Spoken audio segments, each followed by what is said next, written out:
6 Things God Hates. Proverbs 6:16-19 introduces us to a series of sins that God hates. I would like to go on record and clearly state that all sin should be avoided, but we should particularly avoid these sins. These 6 things doth the Lord hate. Proverbs 6:16-19. These 6 things doth the Lord hate. Yea, 7 are an abomination unto him: a proud look, a lying tongue, and hands that shed innocent blood, and heart that deviseth wicked imaginations, feet that be swift in running to mischief, a false witness that speaketh lies, and he that soweth discord among brethren. When God expresses his hatred towards something, it is a matter of utmost seriousness. Therefore, we must exercise great caution and refrain from developing affinities or engaging in activities that align with the things God detests in order to safeguard ourselves. Today, we will embark on an in-depth examination of the passages in the book of Proverbs that shed light on the specific things that God hates. A proud look. Pride can be defined as an irrational overestimation of one's superiority in talents, beauty, wealth, rank, and other aspects. It manifests in displaying an air of superiority, keeping others at a distance, and often showing contempt towards them. Pride revolves around self-exaltation, self-adoration, and self-admiration. A proud individual looks down upon others due to their perceived status or possessions. For instance, someone might say, "I have so much money in the bank, I am far better than these poor people." Or, "I am exceptionally good-looking, much more so than anyone else." Or, "I am highly intelligent compared to these simple-minded individuals." Or, "I am more holier compared to these other sinners." Any person consumed by pride disregards God, assuming they can achieve success on their own. Pride involves considering oneself wise, without acknowledging God's role in all that one possesses and is. It comes as no surprise that pride tops the list of things that God detests. Pride is at the core of evil, mirroring the very nature of Satan himself. It was pride that caused war in heaven and resulted in his expulsion. Pride is not something to be taken lightly or flirted with in our lives. God actively opposed the proud, as stated in James 4:6. But he giveth more grace, wherefore he saith, God resisteth the proud, but giveth grace unto the humble. In all honesty, pride is essentially self-worship. Even among believers, this issue of self-worship is prevalent. Often, believers feel superior to others when they receive godly wisdom and exhibit remarkable resistance against sin. We fail to recognize that these gifts were given by God through Christ and kindled by the Holy Spirit, not because of our inherent goodness. In this generation dominated by social media, many people find themselves at the altar of self, engaging in self-worship. They exalt and worship themselves, oblivious to the fact that any good thing in their lives is not of their own making, but a gift from God. The second evil thing God hates is a lying tongue. Speaking falsehood knowingly and willingly, with the intention to deceive others, hurt someone's character, or flatter a friend, is an abhorrent evil in the sight of God. Our God is a God of truth, and falsehood has no place in him. The origin of all deception is the devil, which is why he is referred to as the father of all lies. Nothing makes us resemble Satan more closely than engaging in lies. John 8:44. You are of your father the devil, and the desires of your father you want to do. He was a murderer from the beginning, and does not stand in the truth, because there is no truth in him. When he speaks a lie, he speaks from his own resources, for he is a liar and the father of it. I want to draw your attention to a powerful story from the early days of the church, a story that teaches us about the dangers of lying and the importance of living in truth. It is the account of Ananias and Sapphira, whose lives were marred by covetousness, hypocrisy, and a desire for the praise of others. In the book of Acts, we come across the story of Ananias and Sapphira, a married couple who were part of the early Christian community. The believers were known for their radical generosity, willingly sharing their possessions with one another. Inspired by this, Ananias and Sapphira decided to sell a piece of property, but withheld a portion of the proceeds for themselves. However, they presented it to the apostles as the full amount, lying about their act of generosity. Sadly, their deceit had grave consequences, as both Ananias and later his wife Sapphira faced sudden death as a result of their dishonesty. Covetousness, hypocrisy, and a desire for the praise of others were the underlying factors that led to Ananias and Sapphira's tragic downfall. Covetousness crept into their hearts, making them prioritize personal gain over the principles of honesty and integrity.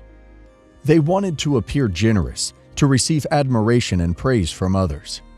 Hypocrisy became their way of life, as they pretended to be selfless, while secretly holding back a portion of their wealth. Their desire for the praise of men outweighed their commitment to living in truth before God and their fellow believers. God sees the heart.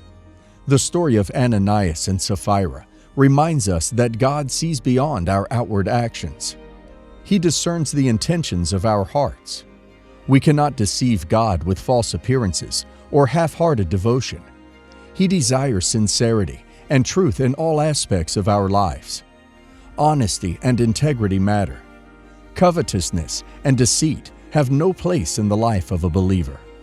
We are called to be people of integrity, reflecting the character of our God, who is the embodiment of truth. Our words and actions should align with the principles of honesty and righteousness. Beware of hypocrisy. Ananias and Sapphira's hypocrisy led to severe consequences. It is a dangerous path to pretend to be something we are not. Let us strive for authenticity and transparency, both in our relationship with God and with one another. This should show us how quickly and suddenly the judgment of the Lord can fall on a person's life. Imagine if God dealt with every single lie in this manner. All of us, every single one of us would not be here today. God hates lies. God hates deceit. God hates a double life. Do not be a deceptive person. If you're hiding a secret affair from your spouse, that is being a deceptive person. If you are lying about your whereabouts, that is being a deceptive person. God hates lies. The third on the list of the things God hates is hands that shed innocent blood. God's message is clear. He abhors those who shed innocent blood, a characteristic that has defined the devil from the very beginning. When we speak of hands that shed innocent blood, we are referring to the act of cold-hearted murder. You may argue that you have never taken a life or committed such an atrocity, but allow me to share with you a teaching from Jesus that sheds light on this matter. Matthew 5:21 through to 24. You have heard that it was said to the people long ago, "You shall not murder, and anyone who murders will be subject to judgment." But I tell you that anyone who is angry with a brother or sister will be subject to judgment. Again, anyone who says to a brother or sister, "Raka," is answerable to the court. And anyone who says, "You fool," will be in danger of the fire of hell. Therefore, if you are offering your gift at the altar, and there remember that your brother or sister has something against you, leave your gift there in front of the altar. First go and be reconciled to them, then come and offer your gift. The teaching of the scribes and Pharisees, which focused on the commandment, "You shall not murder," was partially accurate. However, they also conveyed the notion that actions falling short of actual murder might be permissible. Jesus corrects this misconception and clarifies that not only those who physically commit murder are subject to judgment, but also those who harbor a murderous intent in their hearts. It is important to emphasize that Jesus is not equating anger with murder. It is morally misguided to consider someone who expresses anger towards another as having committed a sin on par with someone who murders in a fit of rage. Jesus highlights that while both actions are condemned by the law, they are not considered identical transgressions. The laws of the people could only address the outward act of murder, but Jesus reveals that his followers comprehend that God's moral standards encompass not only the final act, but also the initial seeds of murder. The fourth on the list is a heart that devises wicked plans. God knows us from the depths of our hearts. Every thought is clearly seen by God. Prophet Jeremiah wrote like this, Jeremiah 17:9, "The heart is deceitful above all things, and desperately wicked. Who can know it?" If God can open the hearts of men and allow us to see inside of them, we might be shocked to see what wicked plans are going around their hearts. Let it be known that nothing is hidden in the eyes of God. God knows everything. Psalms 44:21. Would not God search this out? For he knows the secrets of the heart. We must pray to God for a new clean heart. Ezekiel 36:26. I will give you a new heart and put a new spirit within you. I will take the heart of stone out of your flesh and give you a heart of flesh. The fifth on the list is feet that are swift in running to evil. Those who eagerly rush into evil with their feet show no resistance to sin. Are you someone who plans and accommodates sin? Do you structure your schedule to make time and space for sin? True wisdom lies in fleeing from evil at all costs. It becomes utter foolishness when one is observed sprinting towards evil deeds. Solomon, in his wisdom, eloquently expressed this concept. Proverbs 14:16. A wise man fears and departs from evil, but a fool rages and is self-confident. Our feet should run towards the Lord, towards righteousness, towards holiness. What have your feet been running to? The sixth thing on the list is a false witness who speaks lies. As witnesses, it is our duty to consistently speak the truth. We must strive to be faithful witnesses wherever we are called to testify. By doing so, we will find favor in the eyes of God.